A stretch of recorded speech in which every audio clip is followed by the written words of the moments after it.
Vote on the budget one more time before sending it over to the Senate. The budget deadline is April 2nd. Reporting live from Annapolis, David Collins, WBAL TV 11 News. Well, Governor O'Malley was on Capitol Hill today meeting with Maryland's congressional delegation and acting as Maryland's top lobbyist for many of the state's key issues: health care, homeland security, and the environment. 11 News reporter John Sherman has more tonight from Washington. Every year, every state competes here on Capitol Hill for the same pool of federal dollars. Today, Governor O'Malley came to meet with Maryland's entire delegation to plan strategy and priorities. If you have somebody call my office and get your details on it. He came to talk about a list of priorities, but there's really only one at the top of everyone's list here. BRAC. For these people, the Army's base realignment and closure plan is a big win and a bigger challenge. The most important thing is we work together as a team, federal, state, and local, identify our priorities, which we've already started to do, and now come together to deal with the issue of infrastructure and BRAC. It's going to be a tough budget year. These are tough issues that we have to deal with.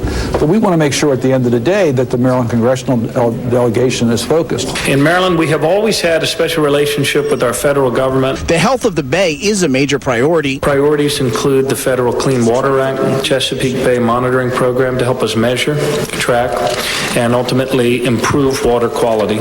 But it's traffic and the additional traffic that BRAC will bring that has these leaders looking for federal money. If you come from Baltimore or Washington every day, like a lot of us do who work here, you will see that the traffic situation is deplorable even now.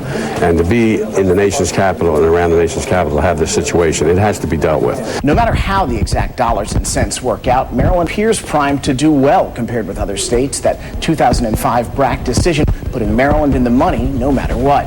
On Capitol Hill, John Sherman, WBAL TV 11 News. Well, 3 Maryland families have won their legal battle to find the government of the Sudan responsible for the 2000 terrorist bombing of the USS Cole that killed their loved ones. A federal judge ruled in favor of the suit filed by 17 families, saying that the deadly blast carried out by would not have been possible without the assistance of the African nation's government.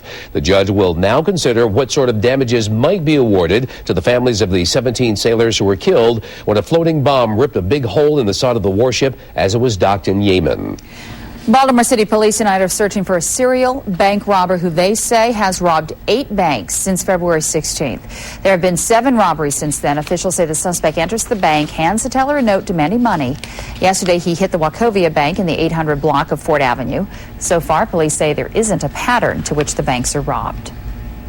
Wherever he finds the opportunity, there's not a particular neighborhood. It doesn't seem to be a pattern. Where there's a bank, he's been hitting. Police say the suspect is averaging 1 robbery every 3 days and so far has not used a weapon.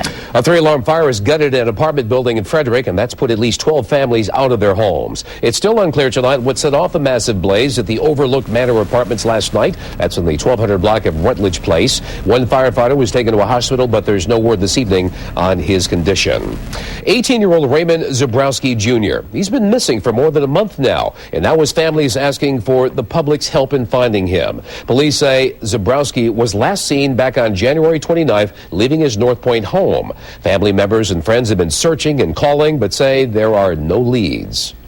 We've been looking everywhere and asking friends and had different people give us input, but nobody seemed to see him or heard from him. Ray, if you're out there, come on home. Raymond is described as a white male, obviously 5 feet 10 inches tall, weighing 190 pounds, with hazel eyes and short brown hair. If you have any information on his whereabouts, you are urged to call Baltimore County Police. The number of schools is shrinking, as is the average class size, but